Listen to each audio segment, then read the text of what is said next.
episode of the Hilo Stitch podcast. I'm your host, Kristen, and I'm here to talk to you about what else? Knitting.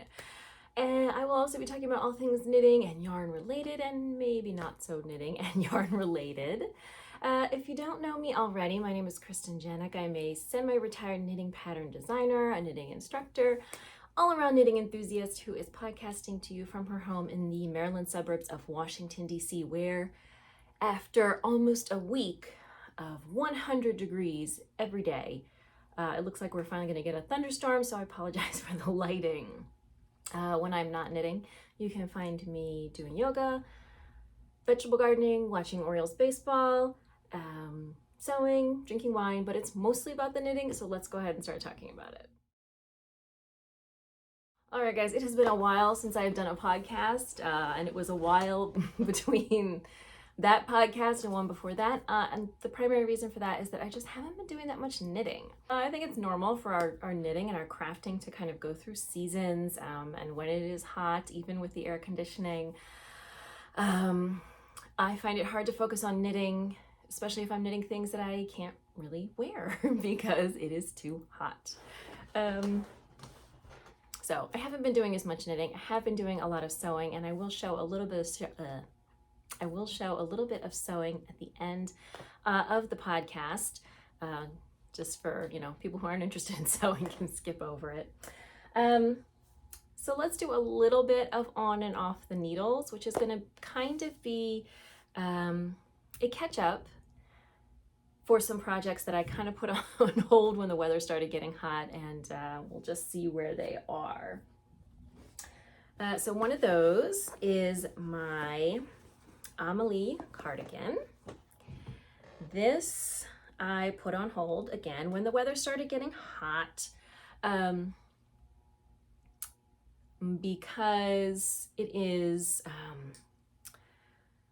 2 strands of lace weight alpaca and 1 strand of a lace weight Surrey alpaca held together. And even though it is, I guess, about the equivalent of a fingering weight, alpaca is a very warm fiber, so it's very warm and it's very floofy. And I just was not in the mood to have this in my lap. So I had put this on hold, and just yesterday I put it back on the needles, and I just joined the front and back. So this is a pattern by Mochi Knits for a beautiful, airy cardigan with lots of very clever details. The shoulder shaping is very interesting. So you can see the shoulders here. So you can see the line actually falls kind of to the back of the shoulder, which is giving you a nice detail, and is also sort of eliminating the need for a lot of shaping, because once you sort of join your fronts and backs, you naturally are getting a lower back neckline with that. So that is a nice detail. It has some other nice details in the finishing.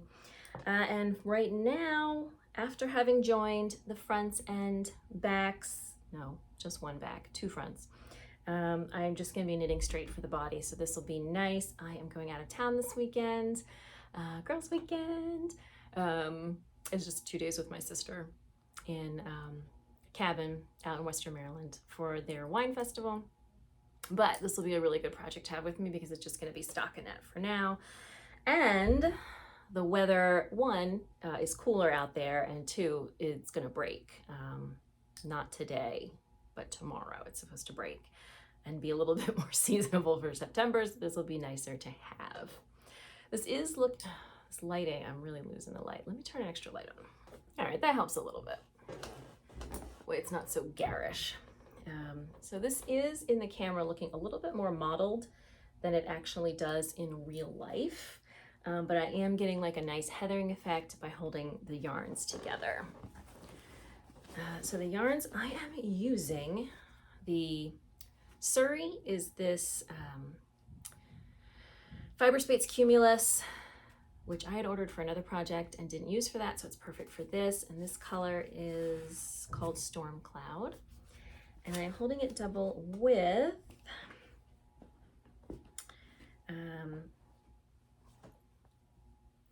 this, which is getting a little bit blown out here. This is a lace weight alpaca from Knit Picks.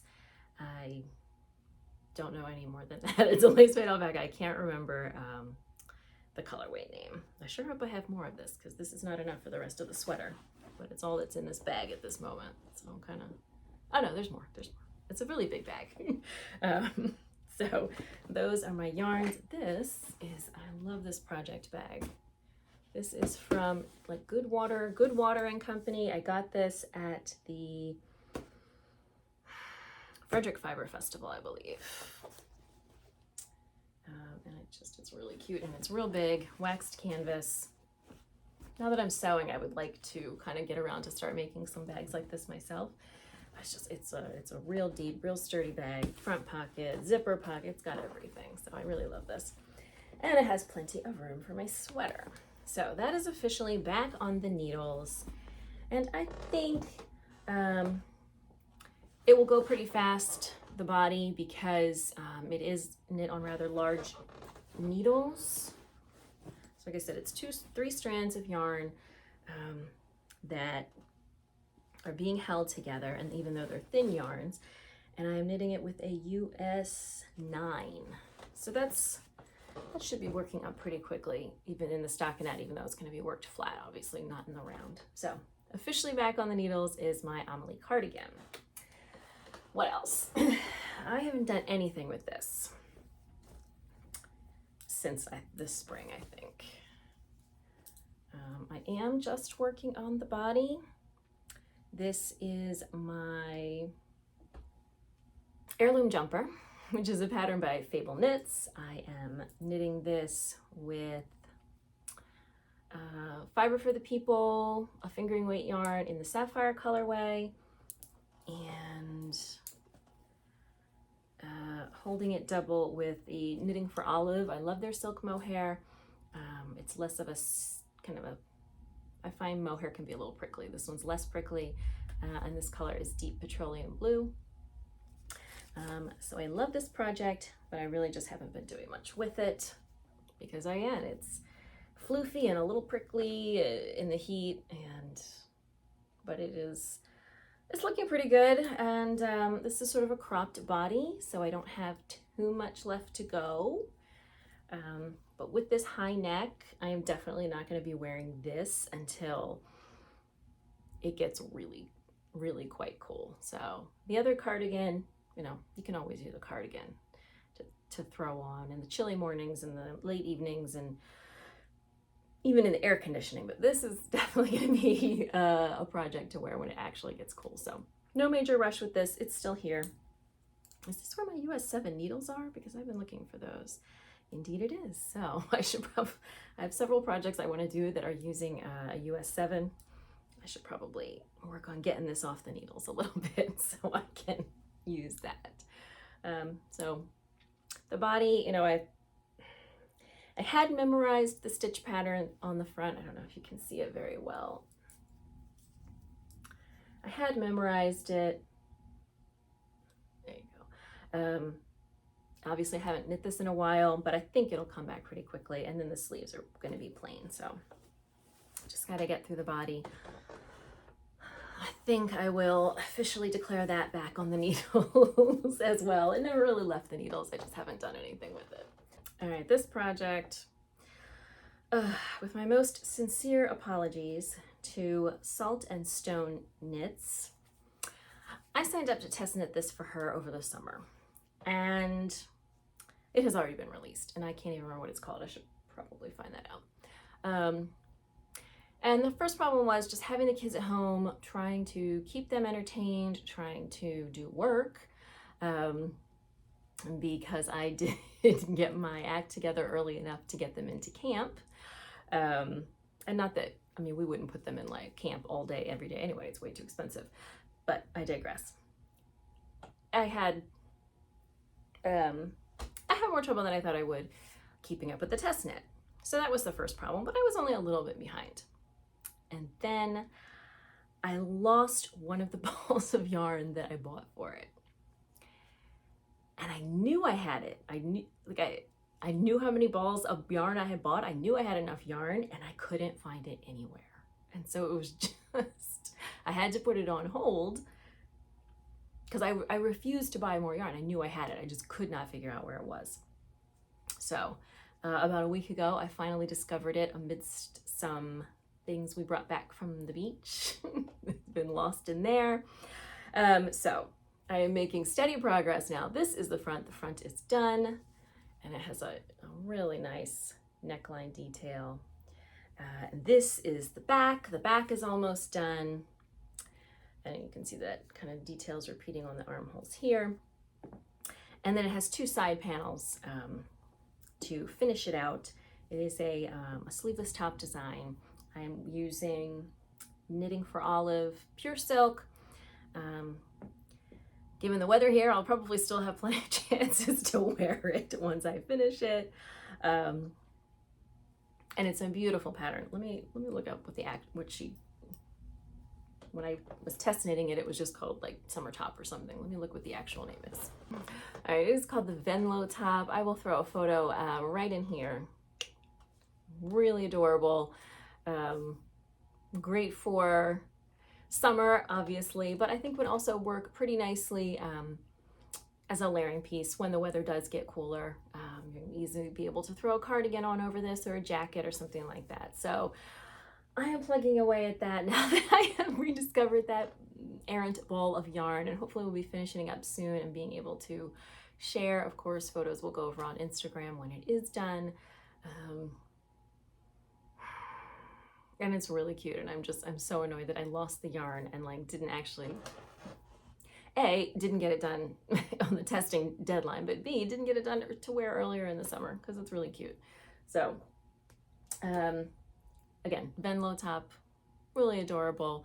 And obviously it's getting to be fall here in the northern hemisphere, but in the southern hemisphere, you're getting into spring. So maybe that's going to be a good choice for you. And that is by the designer. I don't know how to pronounce her first name. I think it's Mika. M-I-E-K-A, I think. So that's my best guess, Mika. Apologies if that's wrong. Mika John, Salt and Stone Knits. So definitely check that out if you are in the market for a sleeveless top for the next couple of months. I have a couple of other languishing projects that I haven't done anything with, and I'm not really going to show you guys right now, but I will show you this. So I have swatched for my Gr8 Gingham Raglan. I basically got gauge. Gauging color work is so tricky.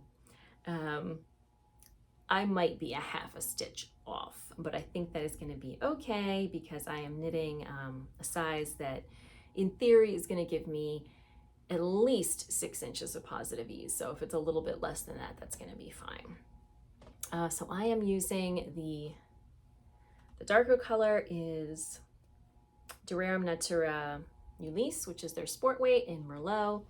And then the contrast is Spin Cycle Yarns Vellicore.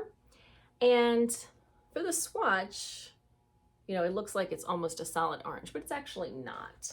So it definitely has quite a lot of orange, but it also has some other nice fallish colors in here.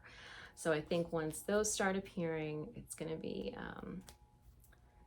a really interesting color pattern. Definitely heavily orange, but not entirely. Definitely very fallish. You can see in here that we've even got some more like reds and browns.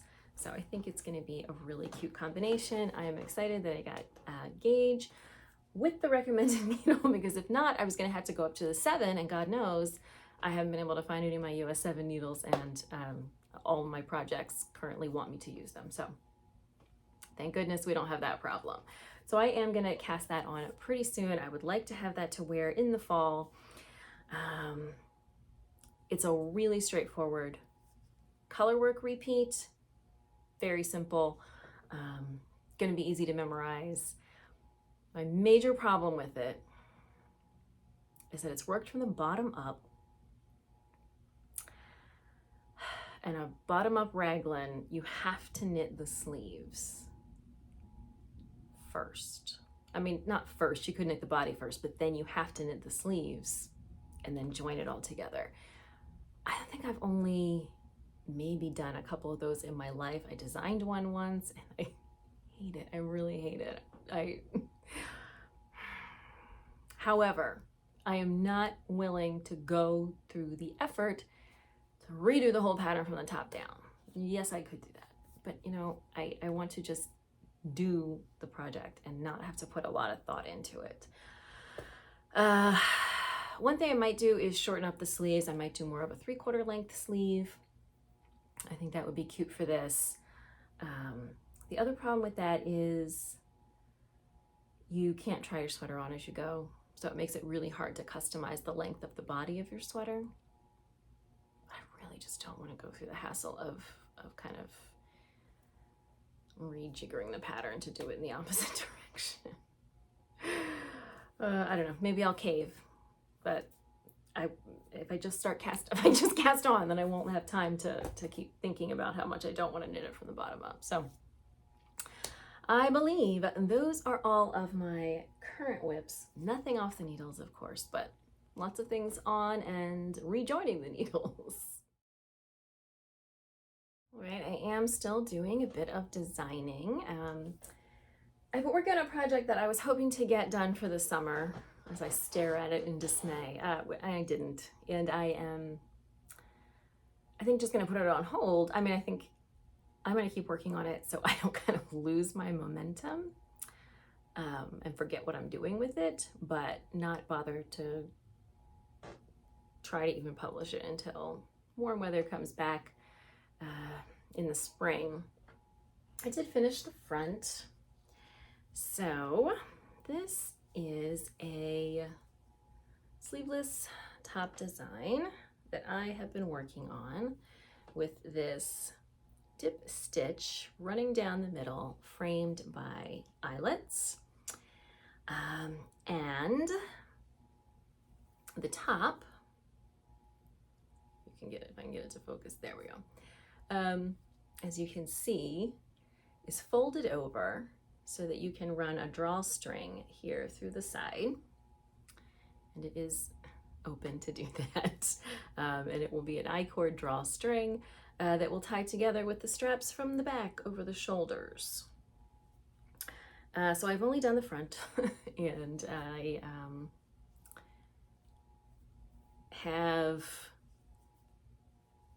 really like the nice, this is sort of an I-cord-ish trim around the edge of the quote-unquote armhole. It's just going to be really loose and relaxed fit, and with the drawstring you're going to be able to kind of pull it up as high or as low as you want, but it is designed to be kind of like this, so it reaches up relatively high, and then the dip stitch is pulling it upward, so you get a little bit of a curve along the front hem. So I finished the front, and this is knitting for Olive Cotton Merino. So it's not like it's not like a truly summer top, because it has some wool in it. And I've talked enough about wool in the summer, but maybe so in the spring. I haven't even cast on the back. I'm trying to decide exactly how I want to do the back, but since I'm not going to be rushing to try to publish it anymore, I'll have some time to experiment with that.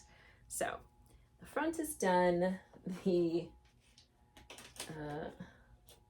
drawstring is hanging off my needle here. You know, I-cord looks so nice, but it's a pain in the ass. It's just so tedious. There's nothing wrong with it, it's just tedious. But yeah, that's going to be a little bit on hold for a while. Like I said, I'll probably keep working on it so that I don't kind of forget what on earth I'm doing with it. But definitely that's not going to see any kind of publication until the spring at least. The other thing I am working on is a sweater for the sort of later fall, has my hair in it. This is just a swatch of basically half fisherman's rib. No, fisherman's rib. I went back and forth with this. I don't know if you can see. At the very bottom, the stitches look a little bigger, poofier. And then I started twisting them. So on the right side, you would knit one below, purl one through the back loop. Actually, you do the same thing on both sides. And when I started twisting them, they just look a little bit neater. This is for a sweater that I have. See if you can see here. It's so hard to see what you guys can see, but it's this sweater here, the concept, that I have been thinking about for a while, and I'm finally going to get on the needles. I need that US 7 needle for it. And for this, I am using this Wool Dreamers Moda. So this is 100%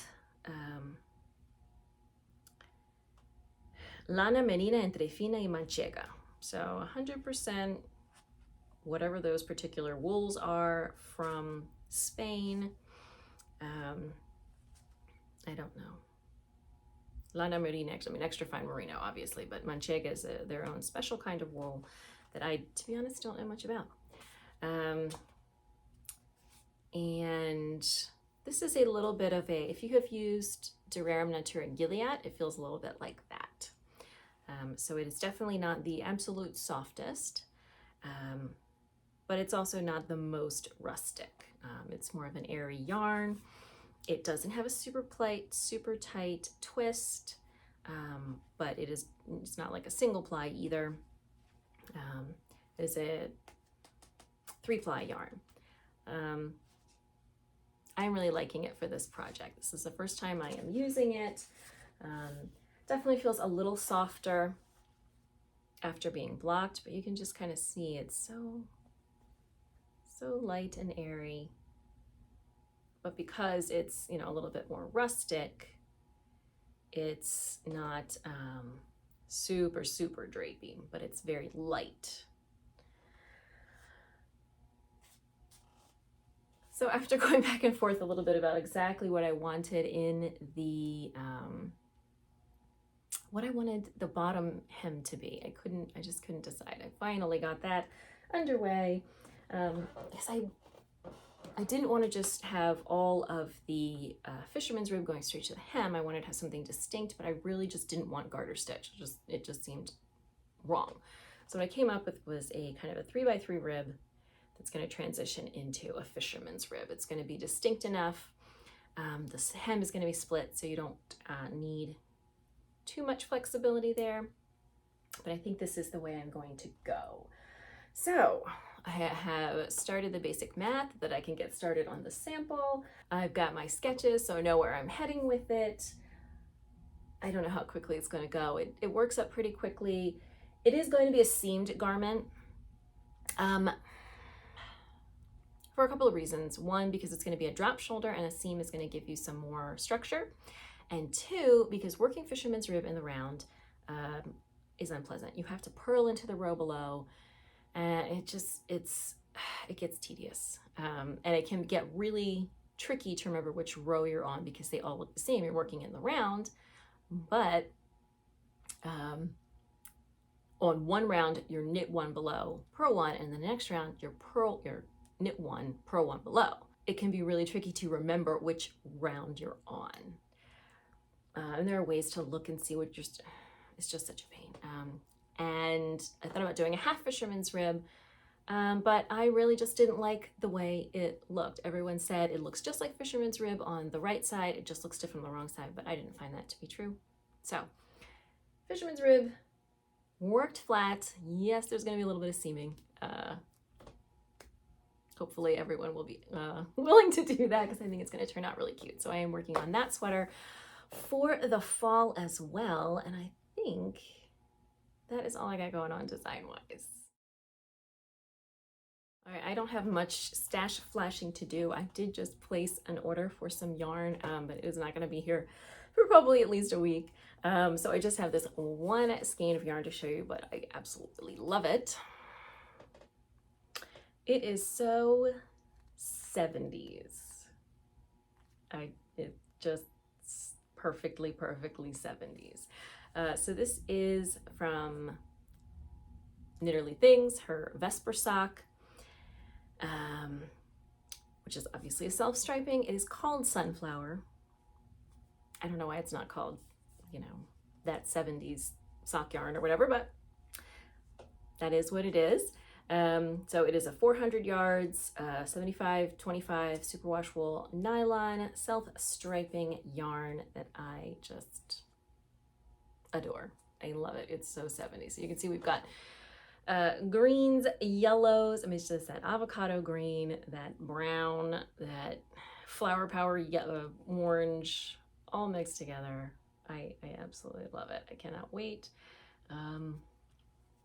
to get started with this. It's clearly not even wound up yet because I have so much else I should be doing. But it's here, it's waiting for me. I absolutely adore it. It's so 70s. This feels a little, to be honest, this feels a little rough for a superwash merino, which is fine with me because I like my sock yarns to be sturdy. Oh, it just says superwash wool. It does not say merino, that's why. I don't know what kind of wool it is. It's called thick sock. Maybe it's a BFL. I could look on our website, but that is basically the only yarn I purchased recently. I did just, well, that's not true. I did order 2 different yarns. So I placed an order at Webb's for, there's my dog being annoying. If you watched my 7, or is it here? I can never remember. Hidden Gem sweater patterns for the fall. I am going to go ahead and cast on an I'm going to go ahead and cast on an aisle pullover. So I ordered yarn for that. It is a new yarn, an Aran weight yarn from the Fiber Company.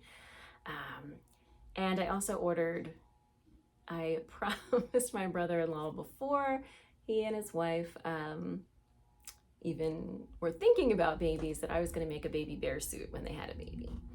So they had their baby in June, and I ordered the yarn to make the baby bear suit. So this is this is called Bear Me suit. I don't remember the designer. It's like Hip Knits or something like that. And it is adorable. So I ordered the yarn to make that as well. It is a DK weight yarn in a, I was texting my sister, oh, I gotta order the yarn for this. I just can't decide if I want gray or brown. And she's like, well, bears aren't gray. As if that's, you know, biological accuracy was what I was going for. But at any rate, I went ahead and ordered a brown yarn for that, and it's going to be adorable. And then the other yarn I have ordered recently was a dye to order update from Pneumatic Yarns. She had her kind of a very fallish stripe colorway called Evermore that I just was in love with. So I did do a, I guess a kind of a pre-order for that because it's dyed to order. So who knows when it'll get here. Maybe I'll forget about it and it'll come like a surprise in the mail. So not a lot of new yarn here, but by the next time we podcast, there should be some new yarns to show off. Now I'm going to take a minute to talk to you about something that is not yarn or knitting or even tangentially related to those things. It's lipstick.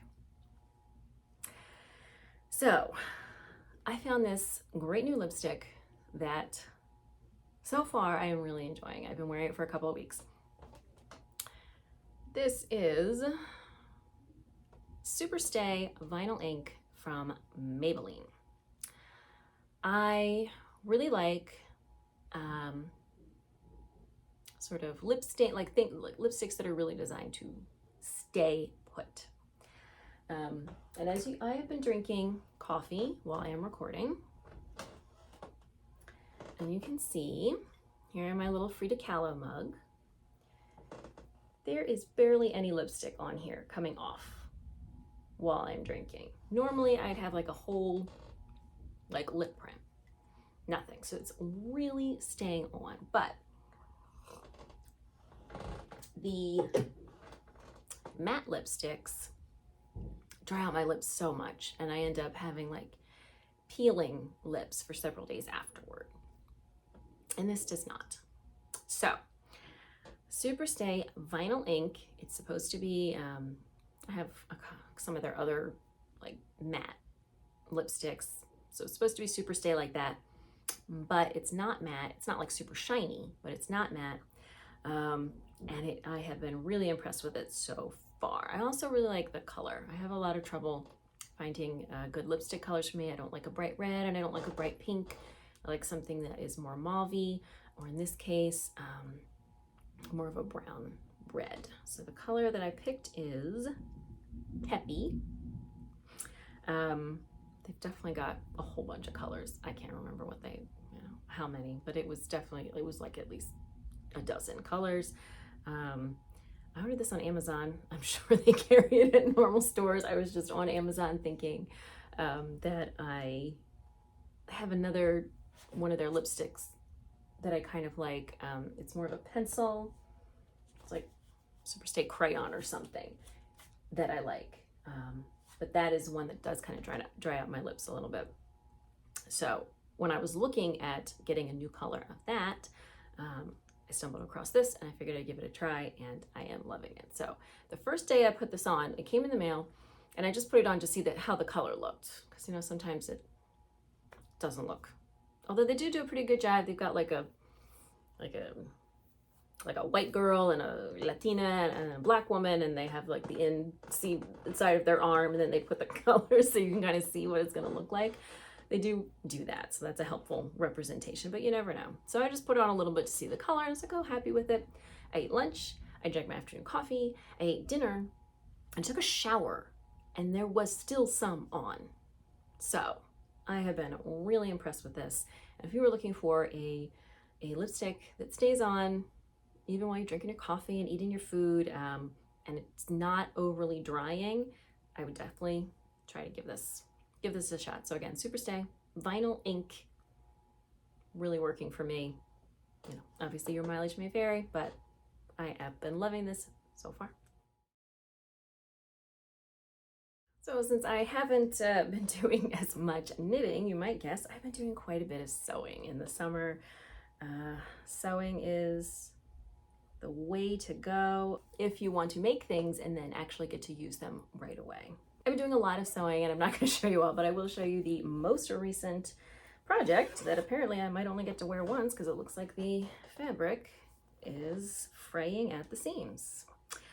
This is it's really hard to see because it's a kind of a halter style dress. This is the Ella dress by Schultz Apparel.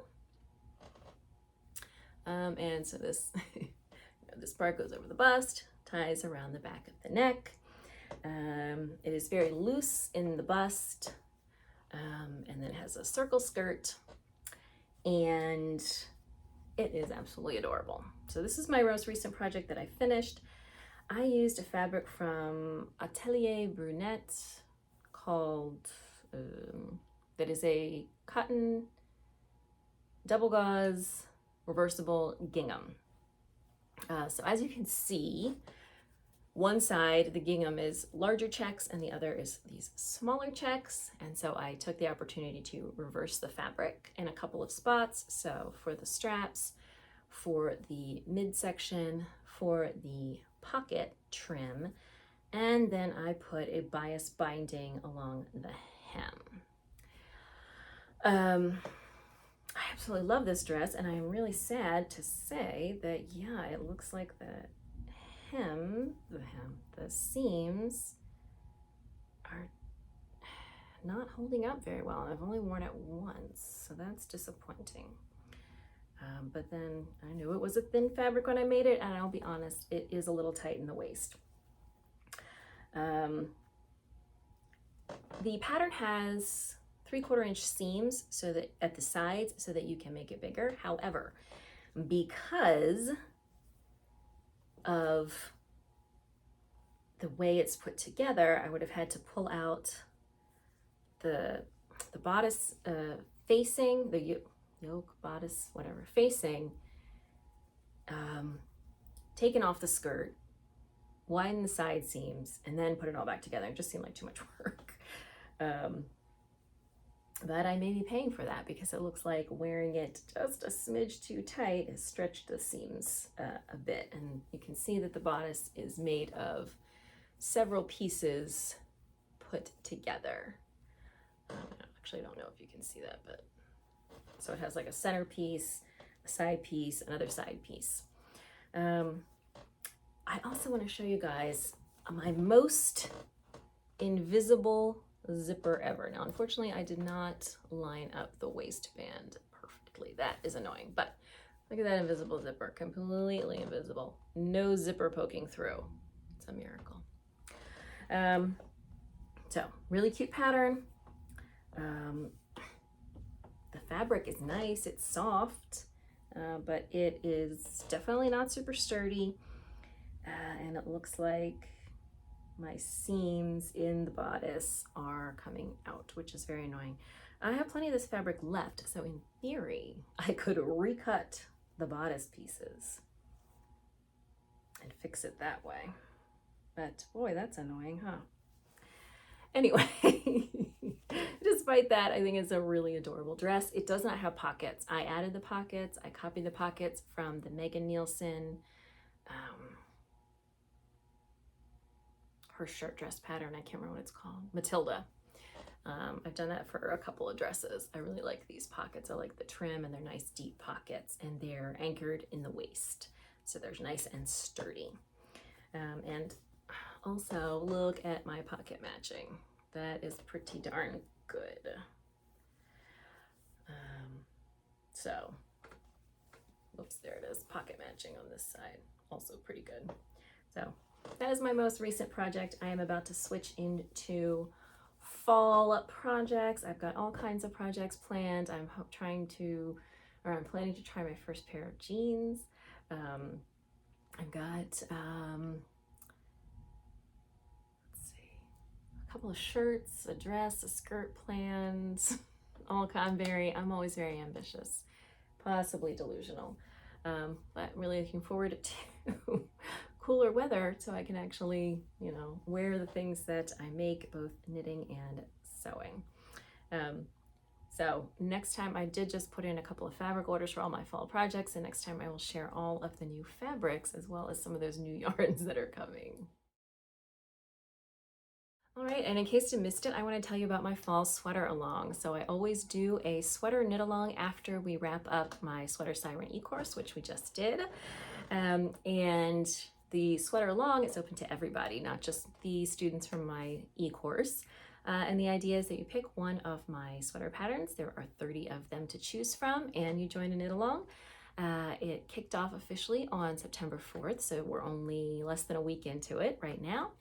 And for about 10 weeks, we all knit together, and by early November, you have a brand new sweater.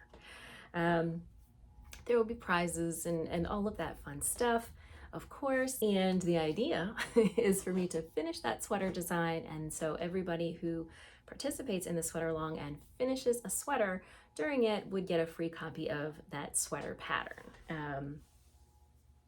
In theory, that is the goal, but you know how these things go. If not, there will be other prizes.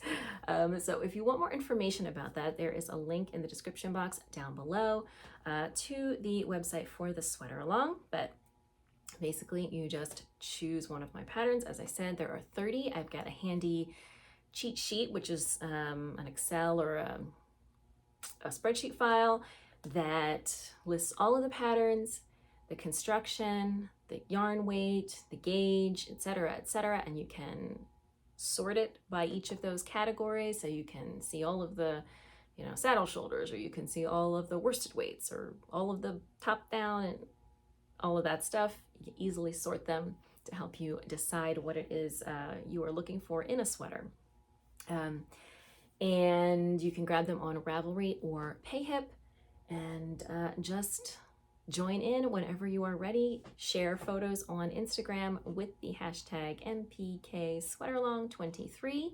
I do have also a schedule. It's not a set in stone schedule, but if you are kind of a person that always joins knit-alongs and then just kind of lose your way and can't get things done in time, it helps kind of lay out what point you should be at for each week of the knit along. Like I said, it's not set in stone, it's just to help give you some guidance. You'll know if you're kind of on track or if you're way behind, and hopefully get you to that deadline with an actual finished sweater. So again, link in the description box down below so you can learn more about that. I hope you will join us. Thank you so much for joining me for this episode of the podcast. I apologize again that it was so long since the previous one.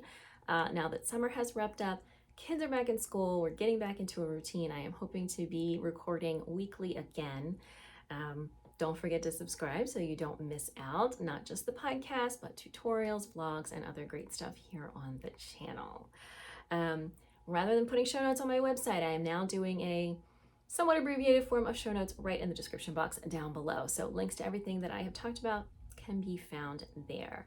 If you are looking for me on social media, you can find me on Instagram and Ravelry as Media Peruana. And again, here on YouTube, if you can give this episode a thumbs up, subscribe, hit that bell icon so you don't miss any new content. All of that is greatly appreciated. Thank you again for joining me, and I will see you soon in another video. Bye.